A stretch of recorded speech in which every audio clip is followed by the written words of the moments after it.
नमस्कार, आपका स्वागत है फटाफट खबरों में। आज हम लेकर आए हैं हिमाचल प्रदेश के हर छोटे बड़े शहर की सबसे तेज और ताजा खबरें।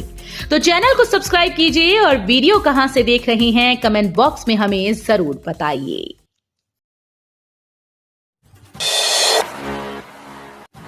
साल से रेलवे लाइन का राग अलाप रहे अनुराग मंजूरी नहीं दिला पाए। मुख्यमंत्री सुखविंदर सिंह सुक्खू ने नादौन में पत्रकारों के साथ बातचीत में कहा कि केंद्रीय मंत्री अनुराग ठाकुर 10 साल से रेलवे लाइन का सिर्फ राग अलाप रहे हैं। केंद्र सरकार से वो लाइन को आज तक मंजूरी नहीं दिला पाए, ना कोई सर्वे हुआ। कांग्रेस सरकार ने रेलवे लाइन के लिए बजट देने की कोई बात भी नहीं कही। उन्होंने रेलवे लाइन की घोषणा खुद की, लेकिन अब दोष कांग्रेस सरकार पर मट रहे हैं। उन्होंने रेलवे के नाम पर लोगों को बरगलाने का काम किया। बजट में हर साल मात्र 1000 रुपए बजट दिलवाते रहे। अब रेलवे लाइन के नाम पर लोग वोट नहीं देने लगे। अनुराग को जनता को बताना चाहिए कि 10 साल तक क्यों ठगते रहे।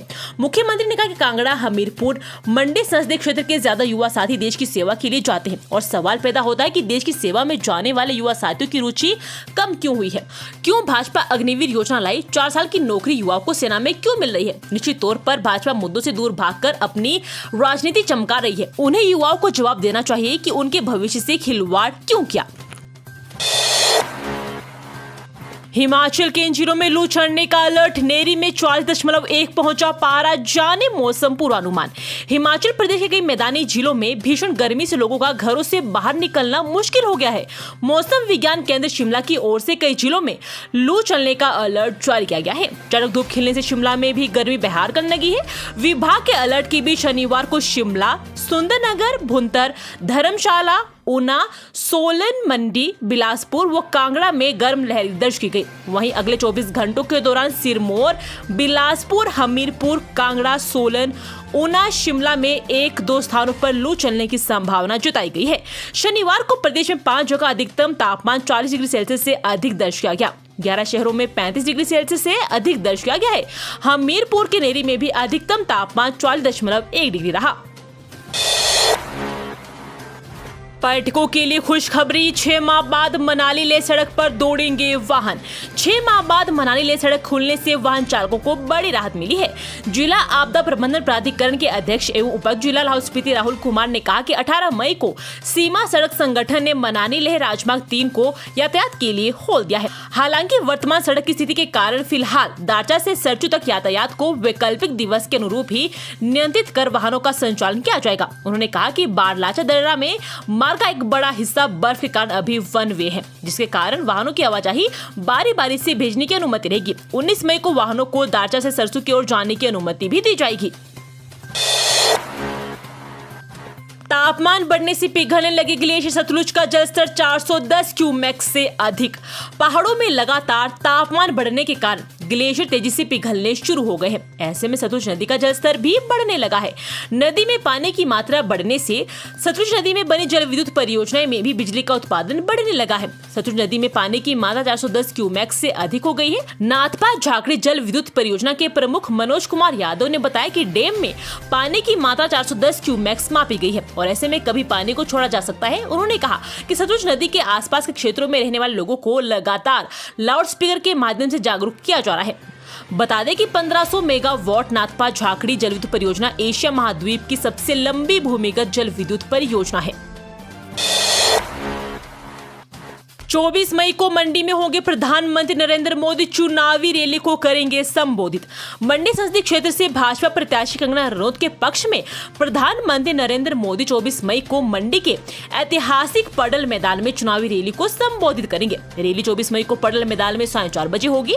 रैली को हरी झंडी मिलते ही भाजपा ने चुनाव आयोग से पडल मैदान की बुकिंग कर ली है। इसके साथ ही अब भाजपा नेताओं ने रैली की तैयारी भी शुरू कर दी है। बता दें कि बीते 10 सालों में प्रधानमंत्री पडल मैदान में 6वीं बार रैली को संबोधित करेंगे। शिमला में इलेक्ट्रिक साइकिल चलाने का प्रोजेक्ट रद्द, जानिए क्या है वजह। राजधानी शिमला में इलेक्ट्रिक बसों और वाहनों के बाद नगर निगम ने इलेक्ट्रिक साइकिल सुविधा शुरू करने का प्रोजेक्ट तैयार किया था, अब वो भी रद्द हो गया है। शिमला में इलेक्ट्रिक साइकिल के अलग से कोई भी साइकिल ट्रैक नहीं होने के चलते प्रशासन ने इस प्रोजेक्ट को खारिज कर दिया है। नगर निगम ने एक निजी कंपनी को इसका सर्वे करने का काम सौंपा था। सर्वे में शहर की जिन सड़कों पर इलेक्ट्रिक साइकिल चलाई जानी थी उन सड़कों पर अलग से साइकिल ट्रैक बनाने की संभावना नहीं मिल पाई है। सड़कें बिल्कुल संकरी है, जिसमें अलग से ट्रैक बनाने चलने की गुंजाइश तक नहीं है और ऐसे में नगर निगम ने शहर में अपने इलेक्ट्रिक साइकिल सुविधा शुरू करने के प्रोजेक्ट को रद्द कर दिया है। विश्व की सबसे छोटी कद की महिला ज्योति को भाया कुल्लू मनाली, बर्फबारी में फिर आने का सपना लेकर लौटी। विश्व की सबसे छोटे कद की महिला ज्योति आमगे को कुल्लू मनाली की वादियां भाग गई। बर्फबारी के दौरान कुल्लू मनाली आने का सपना लेकर नागपुर लौट गई है। 62.8 सेंटीमीटर लंबी ज्योति आमगे विश्व में सबसे छोटे कद की महिला है और वे पिछले 5 दिनों से जिला कुल्लू की ऊंची घाटी में ठहरी हुई थी। उन्होंने कुल्लू के हिडिंबा मंदिर, सोलंग नाला, अडल टनल और लाहौल स्पीति के स्नो पॉइंट, कोकसर आदि की हसीन वादियों का आनंद उठाया। कंगना रनौत ने विक्रमादित्य पर साधा निशाना, बोली परिवारवाद के दीमक ने देश को खोखला कर दिया। मंडी संसदीय सीट से भाजपा प्रत्याशी कंगना रनौत का कहना है कि विक्रमादित्य सिंह से अपने मंत्रालय सही ढंग से संभाल नहीं जा रहे और चले हैं एमपी बनने। ये बात उन्होंने आज नाजिर विधानसभा क्षेत्र के तहत आने वाले जयदेवी में आयोजित एक चुनावी सभा को संबोधित करते हुए कही। कंगना ने कहा कि विक्रमादित्य सिंह के परिवार के पास 6 बार सीएम की कुर्सी, 8 बार एमपी की कुर्सी रही। खुद वे प्रदेश सरकार में मंत्री है और उनकी माता प्रदेशाध्यक्ष है, लेकिन फिर भी इस परिवार की कुर्सी की भूख नहीं मिट रही। इतनी मेरी उम्र नहीं हुई जितना इस परिवार ने कुर्सी पर राज कर लिया। कंगना ने कहा कि परिवारवाद की दीमक ने इस देश को खोखला कर दिया है। देश में गांधी परिवार है तो प्रदेश में वीरभद्र परिवार है। इससे बाहर दूसरों को मौका ही नहीं दिया जा रहा है। विद्यार्थियों को राहत, एसपीयू मंडी ने पीजी कोर्सों में प्रवेश के लिए बढ़ाई आवेदन की अंतिम तिथि। हिमाचल प्रदेश के सरदार पटेल विश्वविद्यालय मंडी ने पीजी कोर्सों में प्रवेश के लिए आवेदन करने की तिथि को बढ़ाकर विद्यार्थियों को बड़ी राहत दी है। अब इस प्रवेश परीक्षा के लिए 23 मई तक आवेदन किया जा सकता है। एसपीयू के कुलपति ने ऑनलाइन आवेदन जमा करने की अंतिम तिथि 23 मई तक बढ़ाने का निर्णय लिया है। ऑनलाइन आवेदन जमा करने के लिए उम्मीदवारों को विश्वविद्यालय की वेबसाइट पर जाना होगा और ऑनलाइन प्रवेश 2024-25 लिंक पर क्लिक करना होगा। यह लिंक उन्हें आवश्यक प्रक्रिया शुरू करने के लिए प्रवेश परीक्षा पोर्टल पर निर्देश करेगा।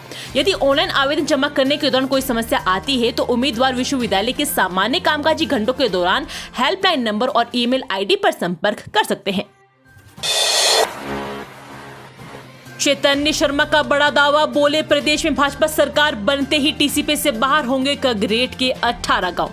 गगरेट विधानसभा क्षेत्र के उपचुनाव हेतु भाजपा प्रत्याशी चैतन्य शर्मा ने शनिवार को गणु मंदवाड़ा, मरवाड़ी, दियोली, बबहेड़, दौलतपुर चौक में नुक्कड़ सभाएं कर प्रदेश सरकार पर खूब हमला बोला।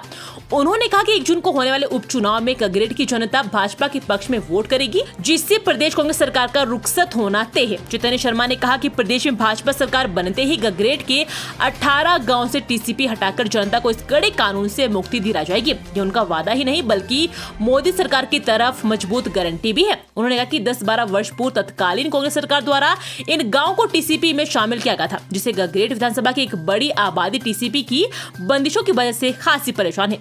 लेकिन परेशान जनता के जख्मों पर मरहम लगाने का किसी ने भी प्रयास नहीं किया।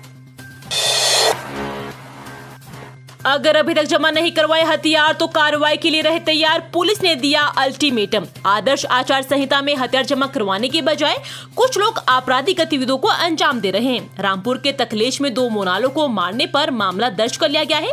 लोकसभा चुनाव के लिए अब 13 दिनों का समय शेष है, लेकिन जिला के 335 लाइसेंस धारकों ने अभी तक हथियार जमा नहीं करवाए हैं और ऐसे में अब शिमला पुलिस की ओर से इन लोगों को चुनाव से पहले हथियार जमा करवाने के लिए अल्टीमेटम दिया जाएगा। अगर इनमें से कोई हथियार जमा नहीं करवाता है तो उसके खिलाफ नियमों के तहत कार्रवाई भी अमल में लाई जा सकती है।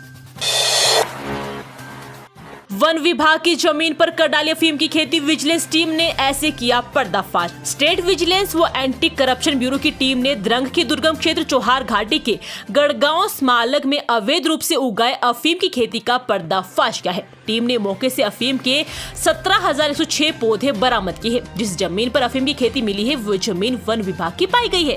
जानकारी के अनुसार विजिलेंस टीम को गुप्त सूचना मिली, जिसके आधार पर उन्होंने मौके पर दबिश देकर अफीम के पौधे बरामद किए, जो कि अलग अलग 13 खेतों में उगाए हुए पाए गए।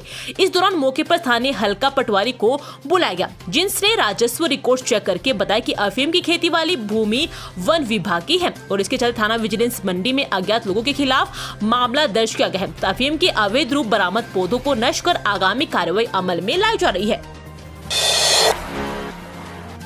चिट्टे का आरोपी दोषी करार, कोर्ट ने सुनाई कठोर कारावास व जुर्माने की सजा। चिट्टे के साथ पकड़े गए आरोपी को न्यायाधीश जसवंत सिंह ठाकुर की विशेष अदालत ने दोषी करार करते हुए 4 वर्ष कठोर कारावास की सजा सुनाई है। इसके साथ ही दोषी को 1 लाख रुपए का जुर्माना भी किया गया है। जुर्माना अदा न कर पाने की सूरत में उसे अतिरिक्त 1 वर्ष की साधारण कैद भुगतनी होगी। सरकार की ओर से मामले की पैरवी जिला न्यायवादी वन कपिल मोहन गौतम ने की। उन्होंने मामले की जानकारी देते हुए कहा कि 8 सितंबर 2019 को पुलिस की एक टीम मध्य रात्रि करीब 12:30 बजे पुराना बस अड्डा से कृष्णनगर की तरफ जा रही थी। इसी दौरान राजविला होटल की तरफ से आ रहे एक लड़के की संदेह के आधार पर तलाशी ली गई तो उसके पिट्ठू बैग से 15.09 ग्राम चिट्टा बरामद हुआ। तो ये थी आज की फटाफट खबरें। हम मिलेंगे अगले बुलेटिन में, तब तक के लिए धन्यवाद। जय हिंद।